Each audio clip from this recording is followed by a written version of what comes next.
We had invited Senator Bernie Sanders to be with us. Any Bernie bros or supporters in the House?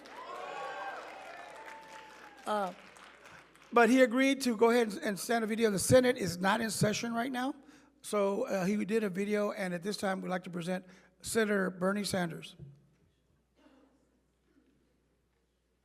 I want to take this opportunity to thank LULAC for hosting this conference and for your dedication to tackling the biggest threat of our nation and our planet, and that is the existential threat of climate change.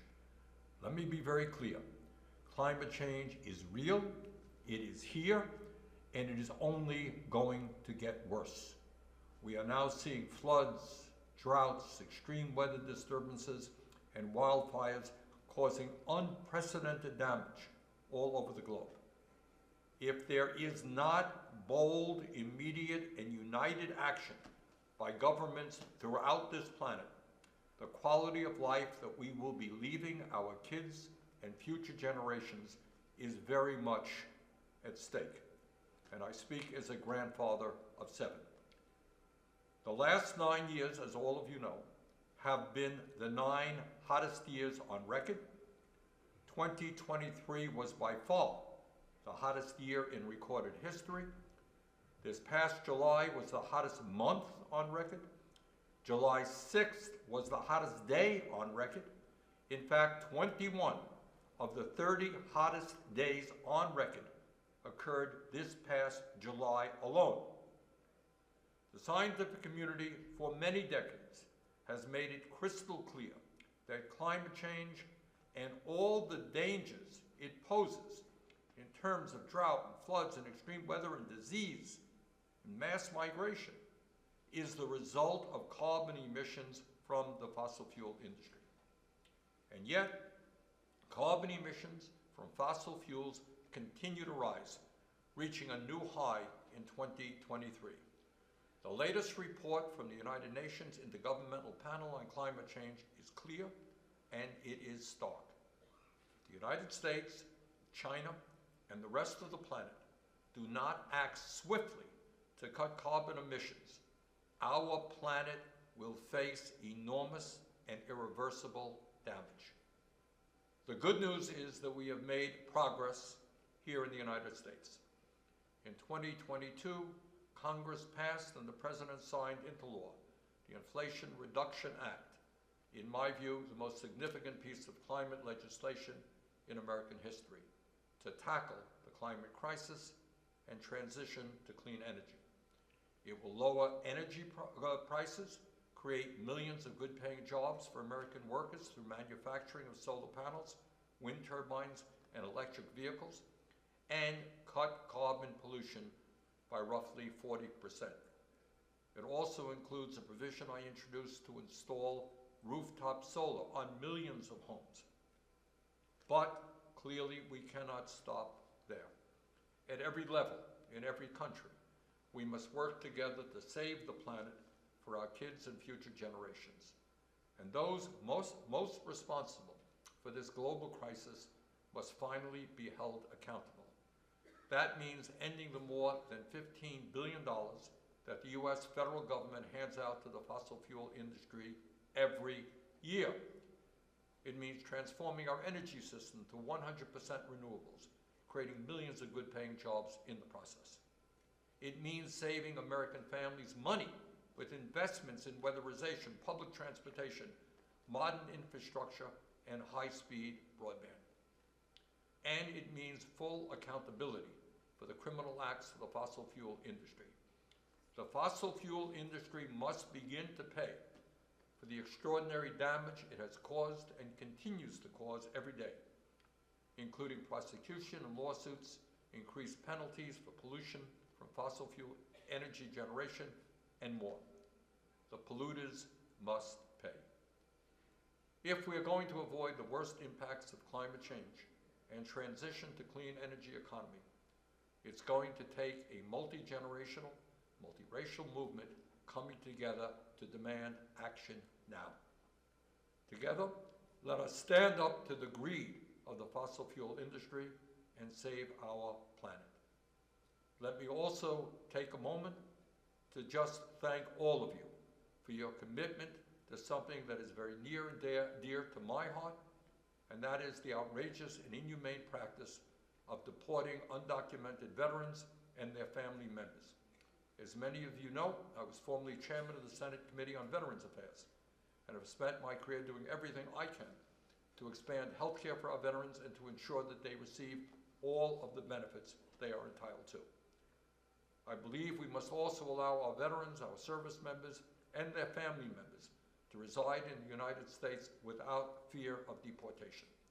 That includes swiftly reuniting families of veterans who have been waiting years or even decades for their visas to be processed.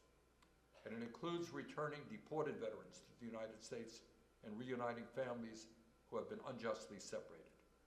So just let me take a moment to thank all of you and LULAC for your advocacy on this issue and so many others, and for the incredible work you are doing. Keep up the struggle. Thank you very much.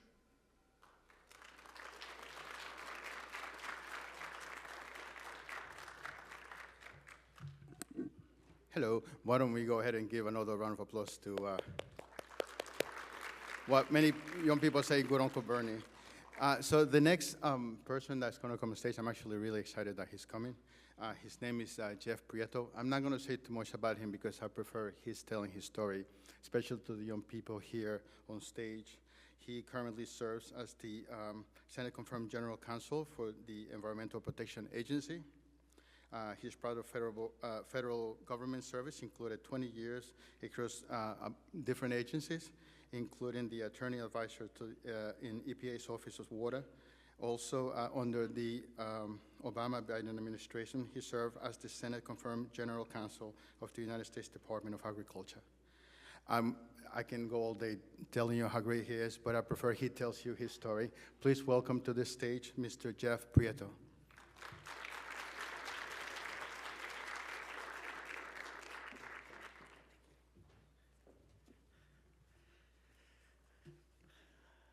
Well, I want to just say how grateful I am to be here today, and especially with such an important organization like LULAC. You know, I have to say it, I'm just going to start by saying I'm always humbled when someone asks me to speak. You know, you're asked and sometimes you wonder why. But I'm going to ask you to just be patient with me, right? You know, I'm not the best speaker. I'm one of those lawyers that I just really like to stay in my office and do my work. And, you know, and maybe some of you will understand, I was also raised not to lift myself up or to try to get people to praise me. It was always about doing the work. But I have to tell you, saying all of that, I am just so excited to be here.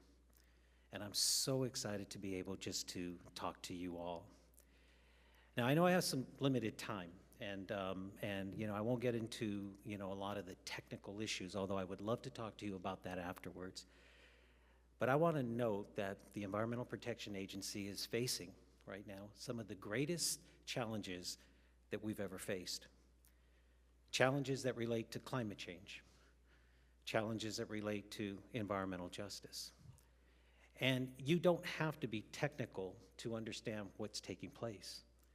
All you have to do is step outside. You can feel the difference in the air that you breathe. You can touch the difference in the soil. You can taste the difference in the water. And so this is the challenge that we face. But when I think about challenges, this is also an incredible opportunity. This is an opportunity especially for this generation to make a difference. I want to talk a little bit about what we're doing in the climate change. I want to talk a little bit about what we're doing in environmental justice. But I want you to know that these are our key priorities. And when I say we, I work for Administrator Michael Regan. And I just want to just mention him for a moment. He's an amazing leader. And he's an amazing leader, not just because of what he says, but it's what he does. Traveling throughout the country and going to communities, communities of folks like us, to talk, but most importantly, to listen. What is it that we can do? And every time he comes back, I chat with him. And he says, so what can we do? And that is why we're here. So let me share just a little bit about my background so you can also understand some of the motivation, right, in terms of, when I get that question, what is it that we can do? Because I think our personal experiences really do inform how we see the world and how we see our place in that world. So my grandparents immigrated from Mexico, different parts, and they all settled in this community called Santa Paula in the central coast of California. Santa Paula, and if you know anything about that part of California, they're all capitals of something. Santa Paula is the citrus capital of the world, which is next to the avocado capital of the world, which is next to the strawberry capital of the world. And my grandfather worked at the Sunkist packing house, the Paque, for over 50 years. I don't come from a family that's educated, but my family has served in the military. The veterans site there, the VFW site there, is the Mercer Prieto Center because of my family that served this country. My family's worked hard, but I'm the first generation that actually attended and finished college.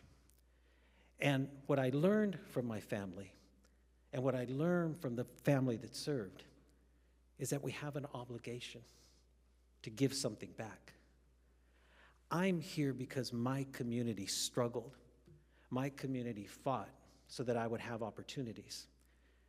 And those opportunities are the opportunities that I was able to take advantage of, to go to school, to get degrees, and then to make decisions about what I wanted to do with that knowledge.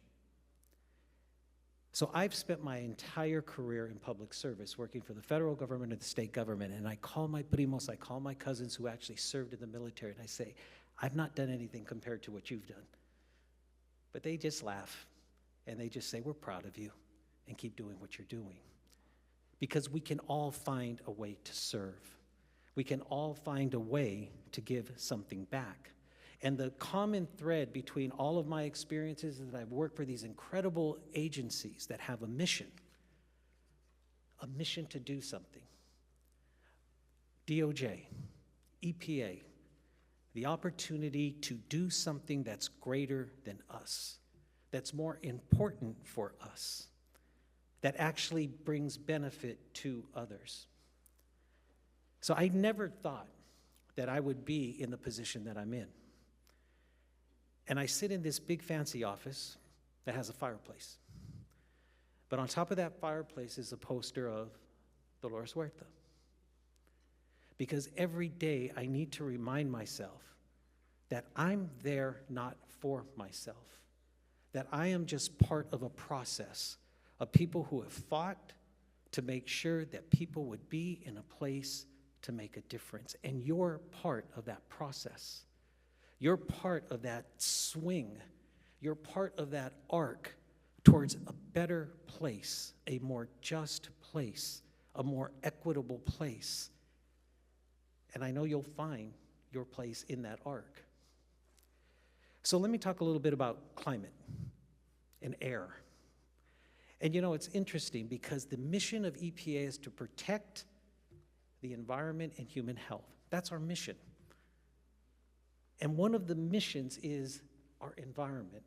Some of the most precious things that so many of us don't think about, but that we do every moment as we breathe, as we exist.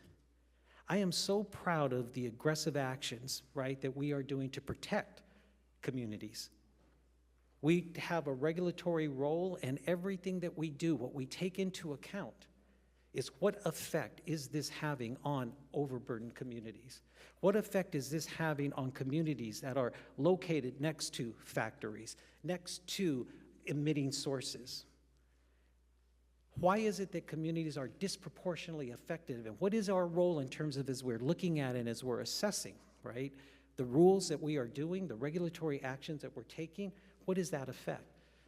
My boss says everything that we do, we need to take that into account. And everything that we do, we take that into account. An example is just recently, right? The PM NACs, which are the National Air Ambient Quality, and particulate matter is soot. So those really small particles that you breathe. I'm so proud of what we did, but it's also proud of what we are avoiding. The rules making that we did will prevent up to 4,500 premature deaths. The rule that we will do will reduce the danger to frontline communities, to overburdened communities, and most importantly, to children. Because the health effects that children face are generational. They affect the way that they grow up, they affect the way that they learn, and they affect the way that they live. So generations to come will be affected by what we're doing. But we're reminded of that every single day. Environmental justice. I also want to highlight that because this is something that we take into account in everything that we do. And what does it mean? It means exactly what we have been talking about, that this is an incredible country. This is a country that is so diverse. This is a country that builds upon the strengths that every one of us brings. But it's also a country where there are disproportionate impacts on certain communities. Impacts that affect poor communities. Impacts that affect communities of color. Impacts that affect indigenous communities in very different ways. So our policies are, how do we take that into account to make sure that everyone is treated equally, that everyone is sharing and bearing the same burden? From a lawyer's standpoint, one of the most important things that we have done is to look at all of our laws to make sure that we understand what legal authorities we have, what tools that we have. But it goes beyond that. It goes beyond what are people asking us to do and what are we willing to do. And that's where you come in. Because no matter where you are or where you sit or where you live, your voice is incredibly important. Your presence is important. You're not just a member of this incredibly large Latino community that none of us can truly define. You are part of a community that brings strength, but your voice is unique. Your voice is strong. And if you use it, your voice can be heard. And so what I want to encourage all of you is that I love what I do. I love working for an agency that its essence, that its purpose is to protect health, is to protect the environment. I love the people that I do it with, this incredible group of career public servants, career employees, that's what they're committed to doing, and that we're all doing this together. And even though we're disappointed, even though that we're being pushed back upon, even though courts will rule in a particular way, we just say, what did we learn? And we move forward.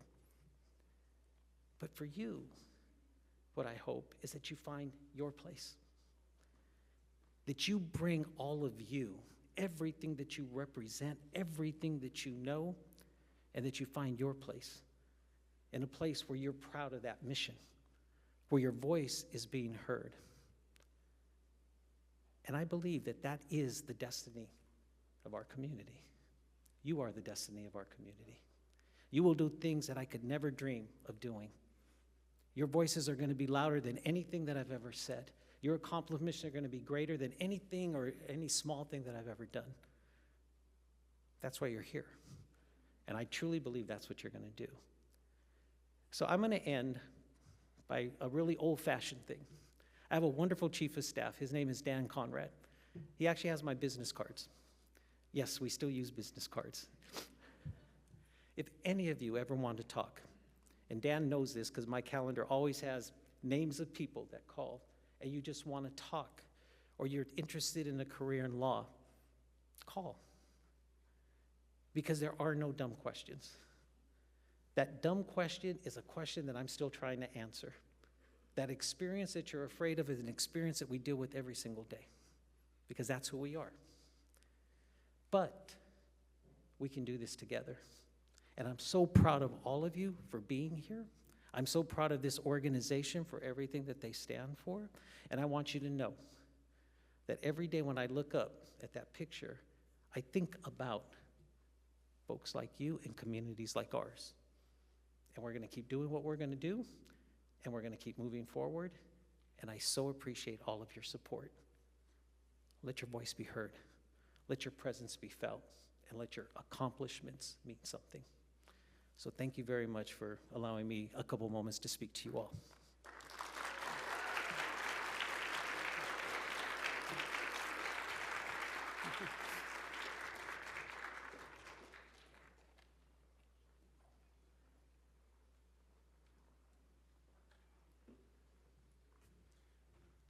How was that? Give him another round of applause. Awesome. All right, so Secretary Deb Haaland is running a little late, so we're going to change things a little bit. I'm going to talk to you folks about what this workshop is the session is going to be about, and that way we give her time to come and make her remarks. Okay. It will give us a chance for the folks to have a third chair here on stage, because I don't really care if they do that. By the way, just in case you care to know, my name is Edwin Canizalez. I manage the policy team. This is mostly run by interns and young people like many of you here. So before I say anything else, please give them a round of applause, because without them, this is not possible.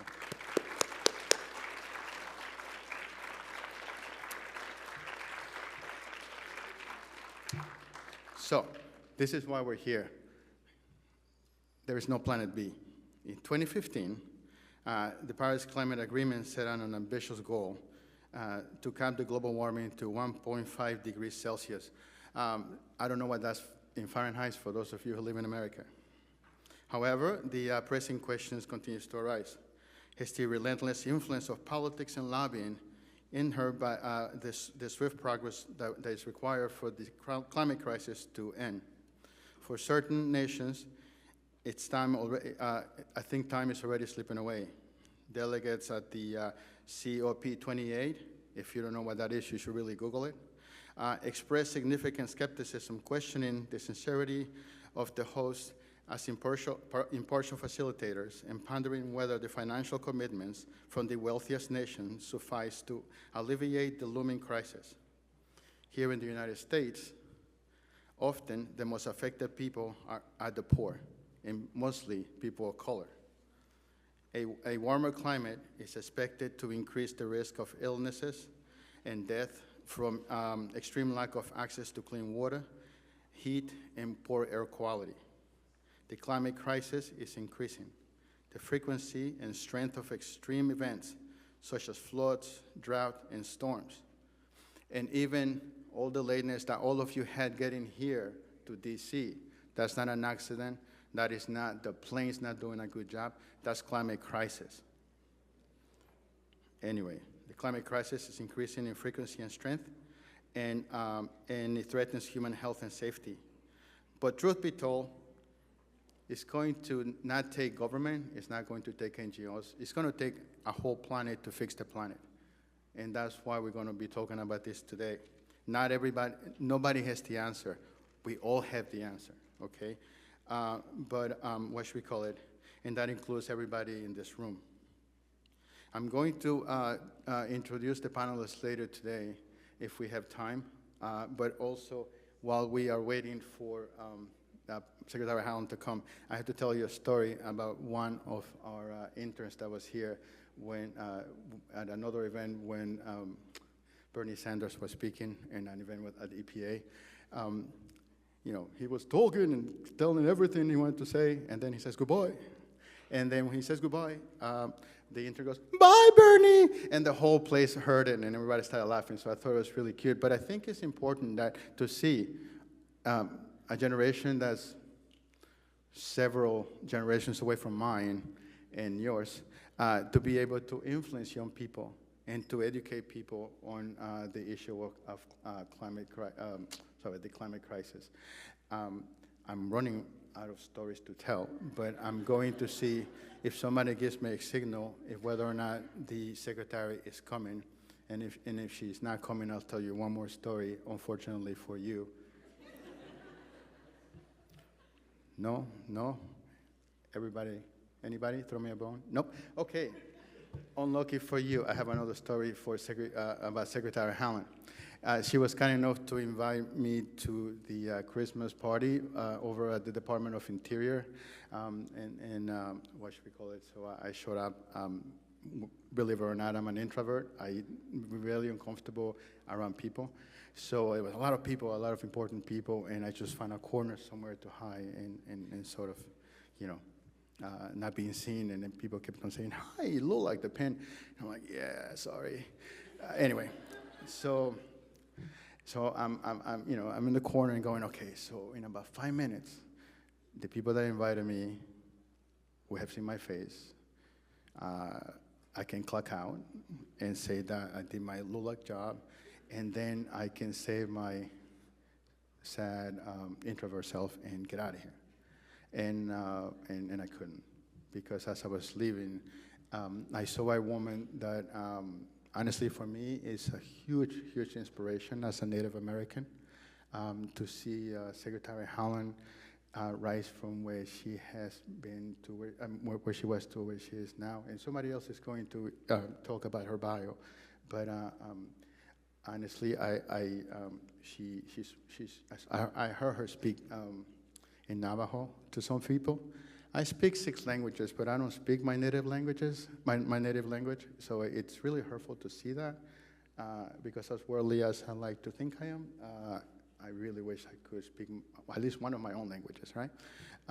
But she was very kind. I asked her to take a picture. I wanted to tell her so many things and thank her for all the hard work that she has done. And all I could say was, "Picture, please." And she said, "Yes, okay." And then I almost put my hand on her arm too. It's really embarrassing. But luckily, some of her staff was there, so they cut me out of there. But that's pretty much my story about Secretary Haaland. Before I took the picture, I took my pen off because I knew I was going to embarrass myself, and I didn't want to embarrass LULAC. So any board member here, you do not need to fire me tomorrow, please. I really don't want to. But what should we call it? Let's see if somebody throws me a bone.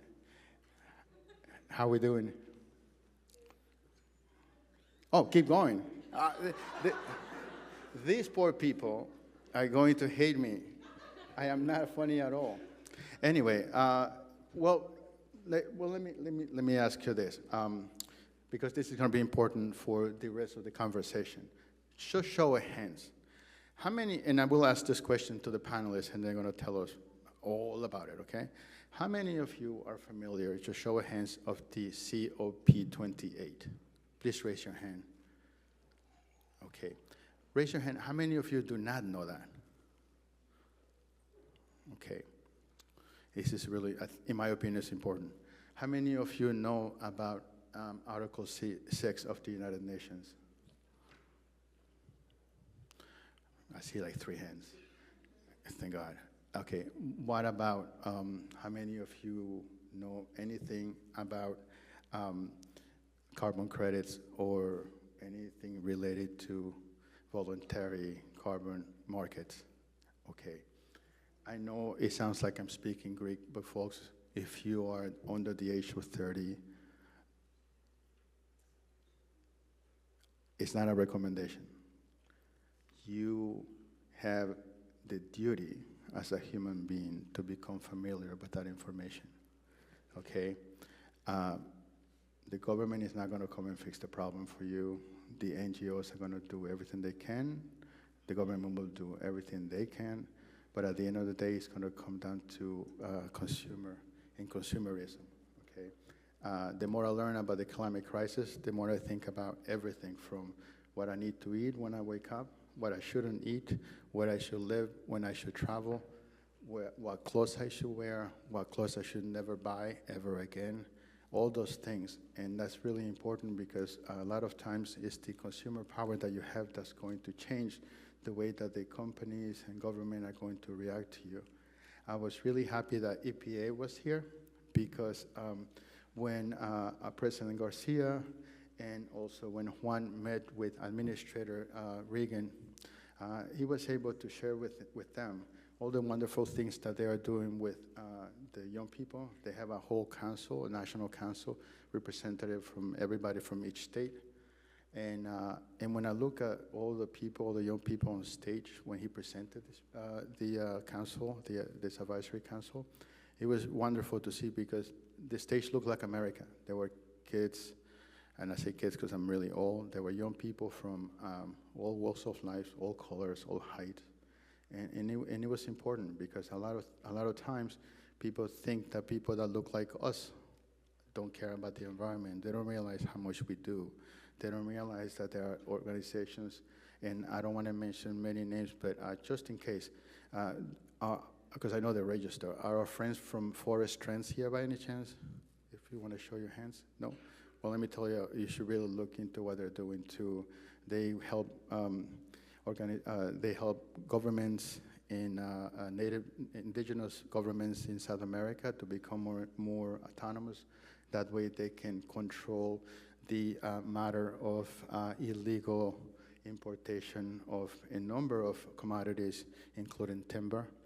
That's important to you and me because the more we cut, the less we breathe.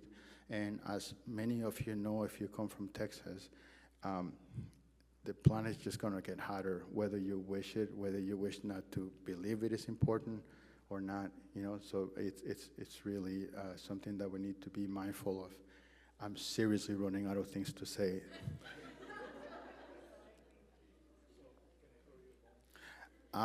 You know, it's funny because James Fukuda is one of those people who always throws me a bone at everything. One of the reasons why we're going to be successful for the Hill Day is because of his help. So I'm going to let him throw me a softball.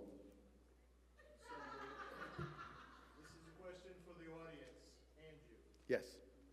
What you can all relate to with carbon credits. Taylor Swift bought carbon credits to offset her flight that everyone read about going from Tokyo to the Super Bowl. How do the people here feel about that? Okay. So the question is that Taylor Swift, I don't know who she is.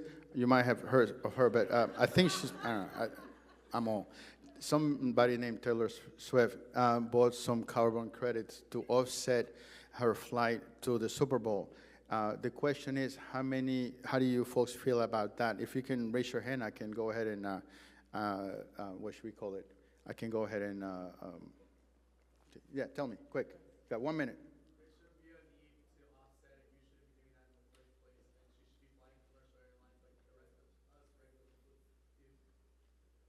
Okay. So there's she should make better decisions. Good news, folks, you do not have to suffer with my stand-up comedy. I get to introduce my colleague, Victoria Mendez. She actually is a wonderful person. She came as an intern. She is now working for us as a part-time policy analyst. I need to find the mic to give to her so she can introduce the secretary. But please welcome, she's going to be right here. Victoria, please come to the center.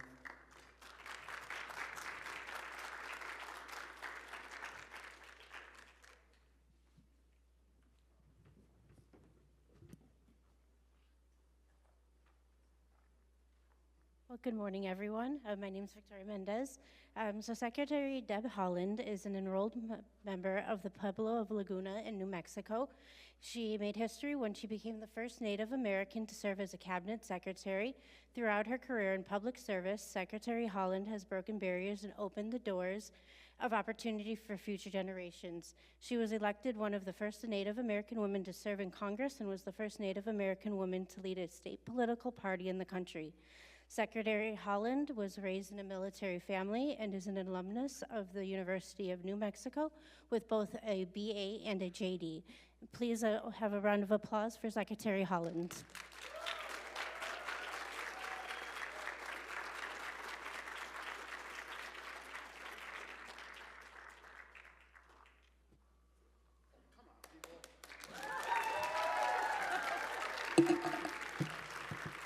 Good morning, everyone.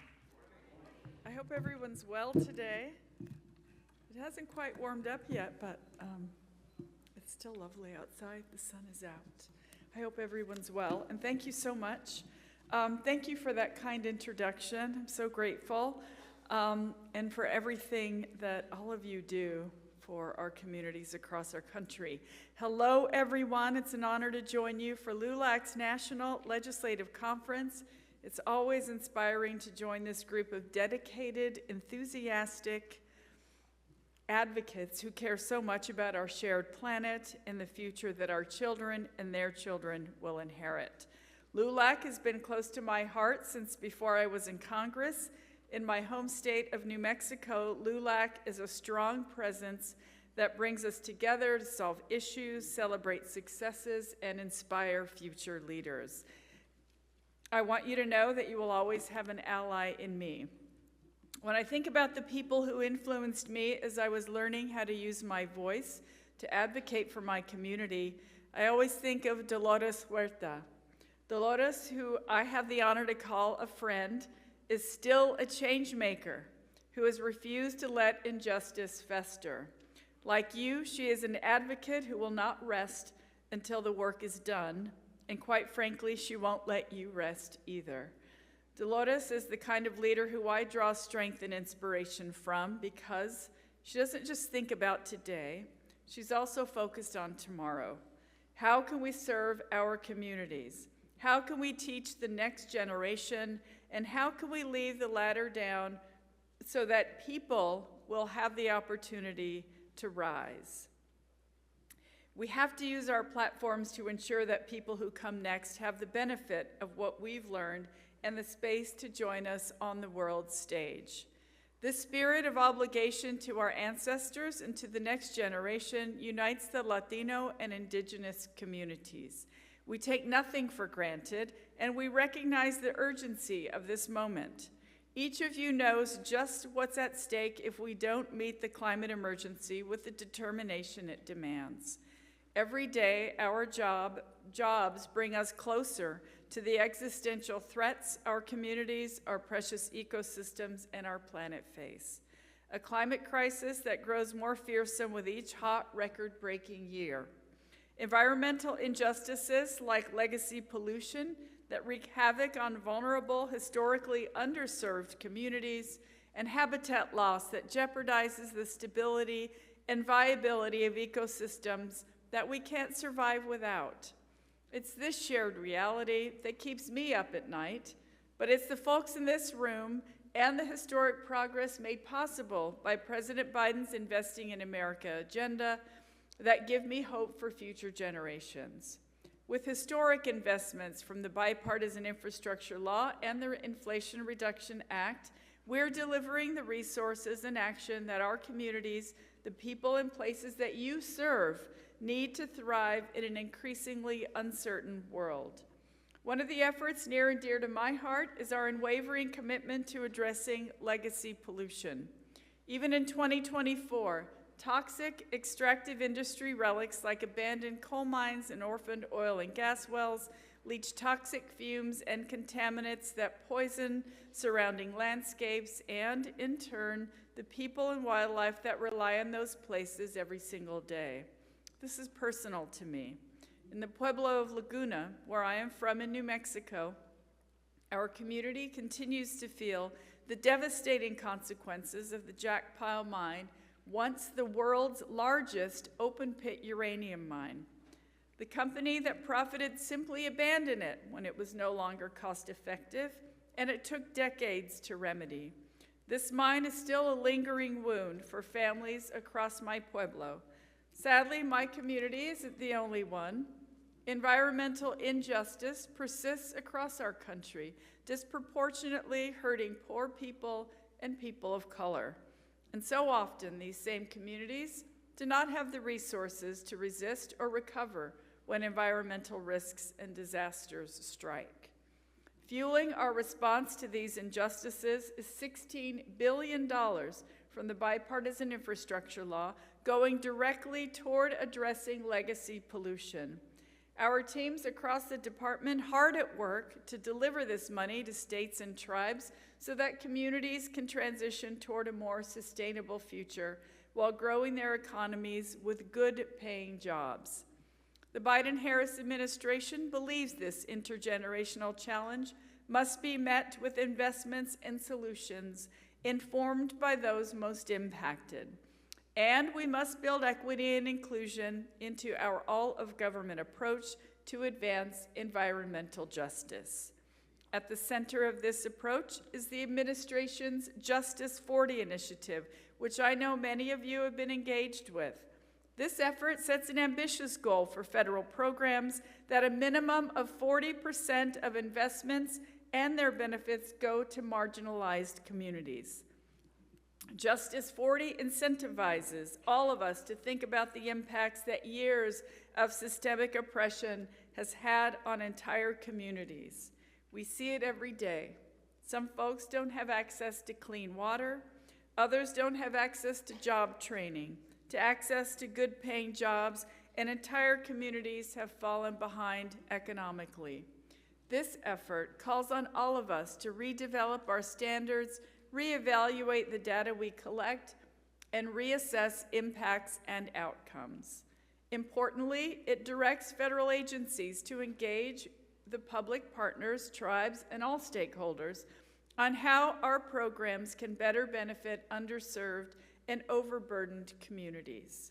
At Interior, our Justice 40 programs cover many sectors, from water and wastewater infrastructure to addressing legacy pollution to clean energy and workforce development.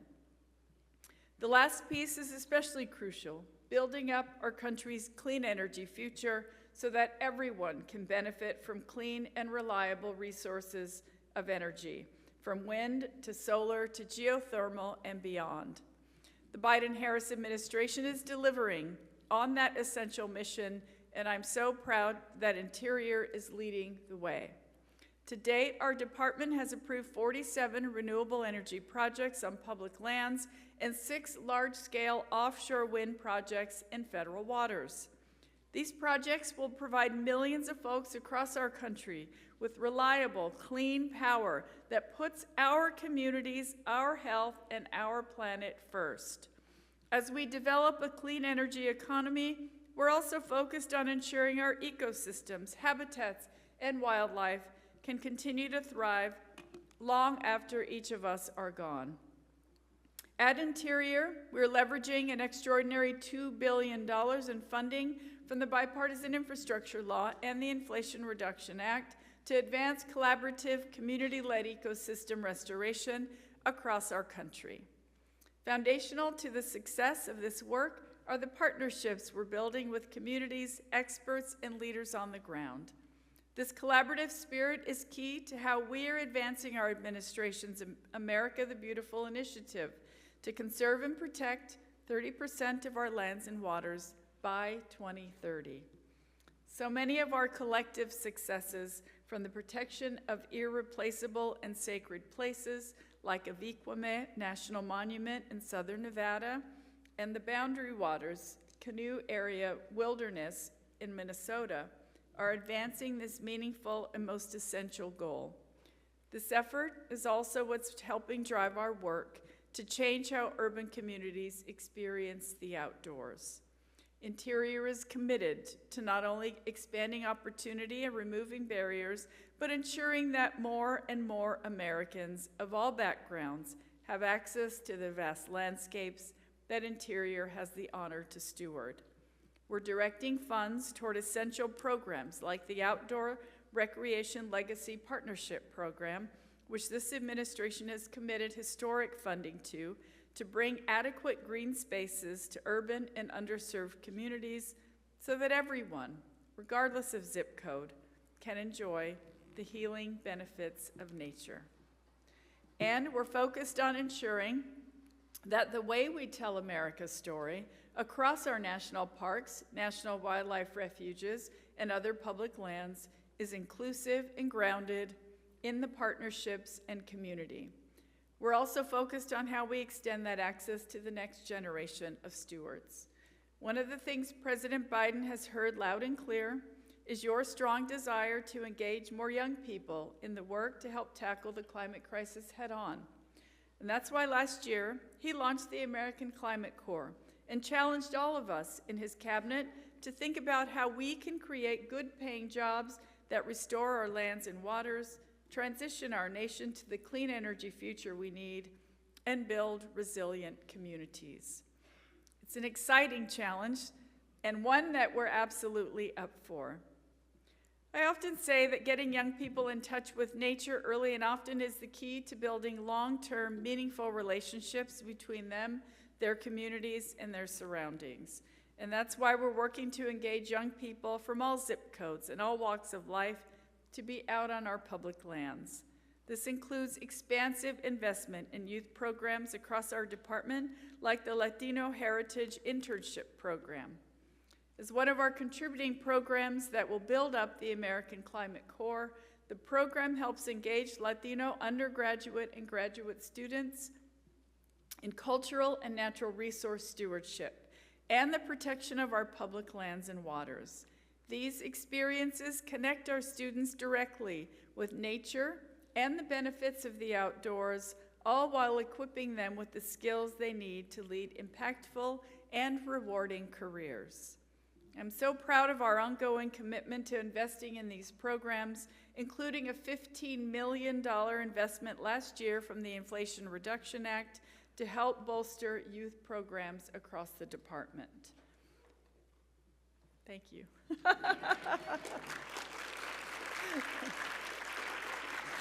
Thank you.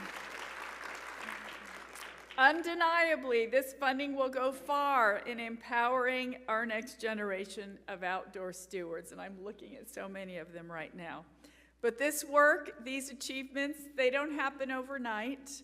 They happen because folks like you, with the dreams and ambitions each of us share, set out every day to build the future we know is possible and that we know that all of us deserve. Know that the department is your partner in this work and that I am honored to be in this effort right alongside you. I know LULAC has ambitious goals, but together I believe we can do anything. Thank you all so much for welcoming me here today. Thank you for continuing to inspire me. I am so proud to be with all of you, and I hope you have a really great gathering today. Thank you so much. Thank you. Thank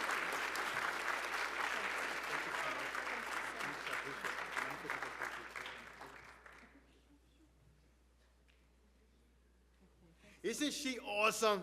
Give her a hand. Don't worry, I ran out of jokes.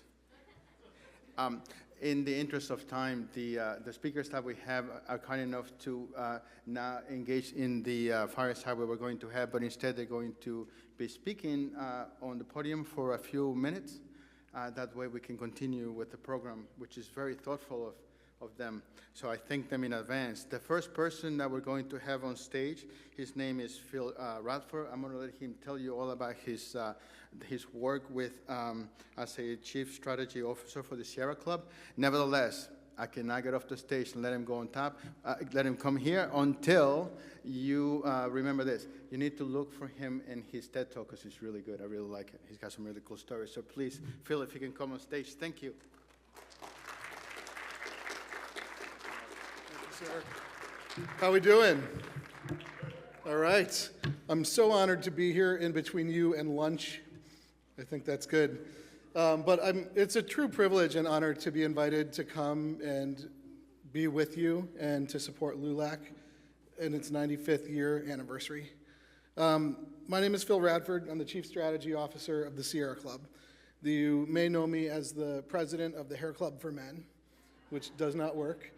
In the past, I ran Greenpeace, and I think we were the first group to come out for immigration reform. And the reason was just that as the climate changes and people need a place to go, we need to have open hearts, and we need to have reasonable border policies to address it and to actually be human beings, right, and take care of each other.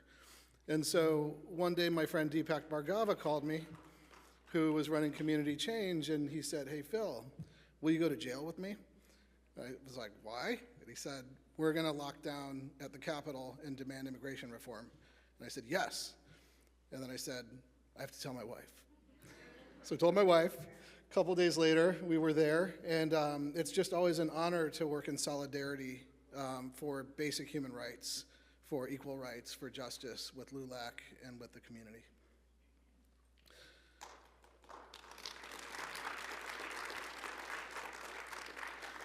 So we were asked to answer a couple of questions, and so instead of doing it on a chair, I'll do it here.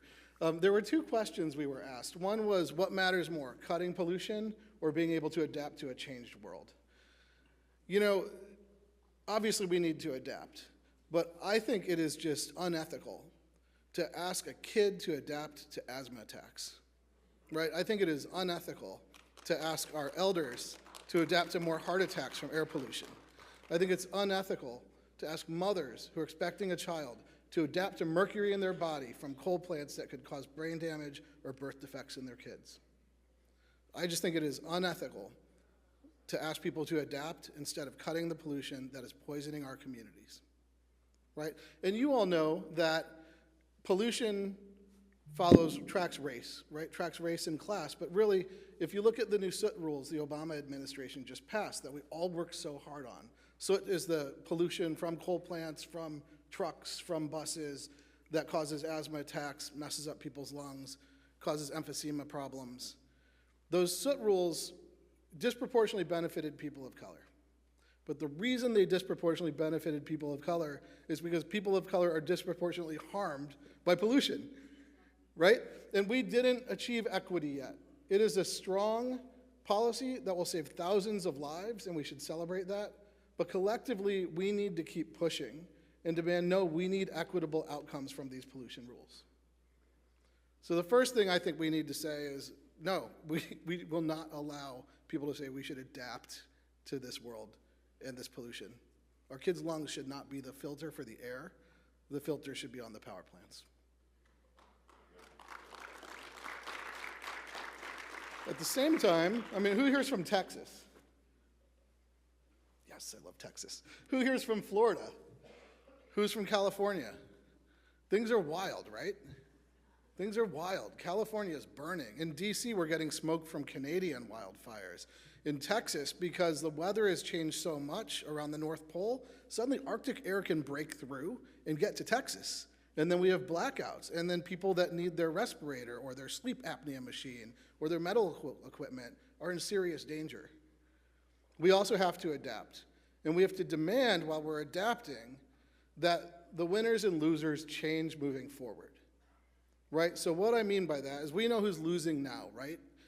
We know who's on the side of being poisoned by more pollution. We know who's not making money from creating the pollution. And I think the real opportunity we have is with the hundreds of billions of dollars being pumped into the economy and the electricians we need 1 million electricians to shift to clean energy right now.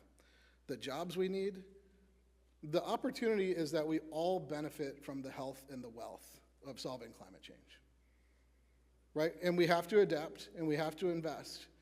But the second a polluter tells you you got to adapt, think about your kid or the kid you want or your grandkid or your grandparents or your mom and dad. Like their lungs, their bodies, whether or not they get cancer cannot be the answer. I want to quickly say thank you again. It's a real honor. The Sierra Club is, the largest grassroots volunteer environmental group in the country. We want to work with you on the ground to make sure everyone benefits from the health and the wealth of the solution to climate change. And thank you all so much for your leadership.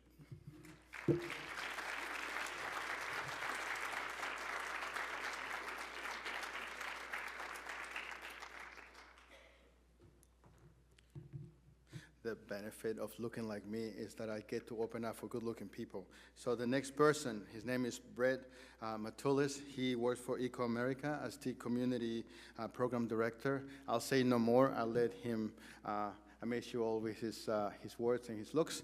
Please come on stage. Thank you.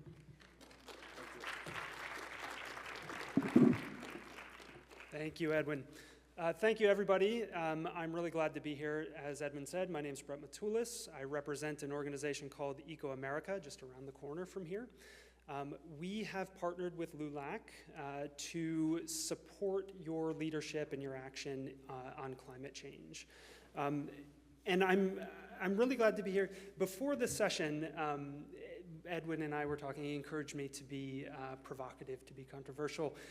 Edwin asked you how many of you know about COP, how many of you know about Article 6 of the Paris Climate Accord. These are extremely important things, but I have a different opinion to Edwin. You don't need to know anything about those.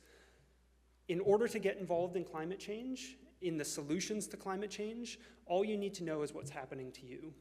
You need to know about the experiences and the things that are your experience of extreme heat, your experience of storms, your experience of drought, and the way that it's impacting you. And you need to reach out to the people in your lives and tell them that this matters and you want to make a difference. You can find out about different climate solutions and the things that you can do locally in your communities. One of the things that we're supporting LULAC with is a climate ambassador training. I don't know if we have the QR code or not to go up on the screen, but see me after the session, and we would love to get you involved in getting a little bit more knowledge about climate solutions and the way that you can get involved in them. And I'll just, the reason that this matters is because of the disproportionate impacts of climate change on the Latino community. I'm sure that I don't need to tell all of you, as you've already pointed out, many of you are from the places that are being hardest hit by climate change right now: California, Florida, Texas, the Southwest as an entire region, Puerto Rico as well. You are experiencing these things on a daily basis. Some of the facts that I noted before the session: 1 in 2 Latinos live in counties that frequently violate air quality standards.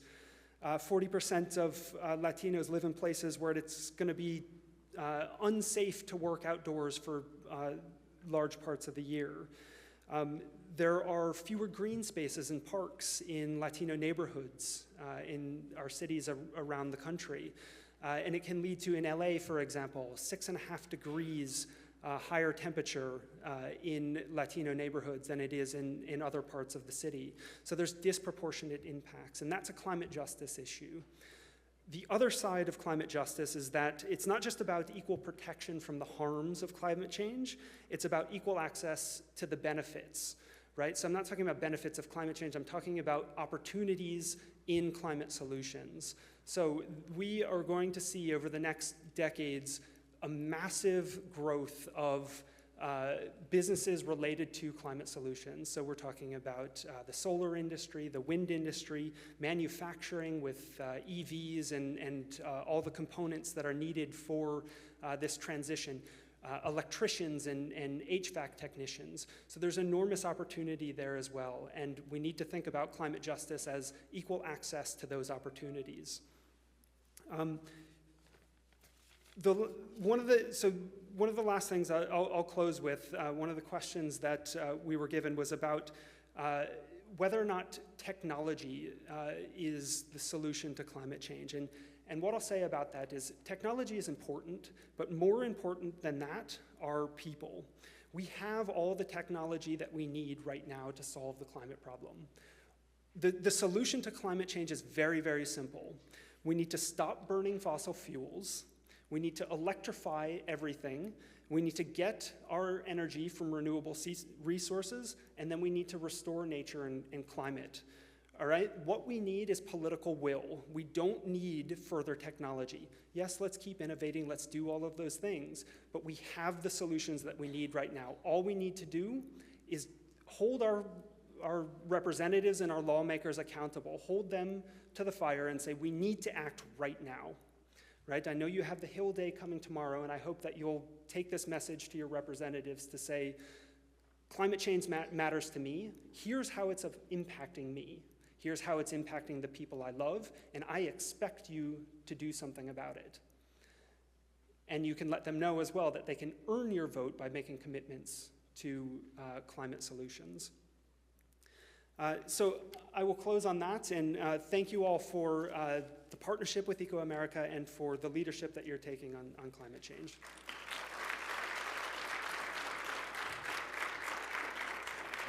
Thank you so much. Just let's give him another round of applause, because they're fantastic.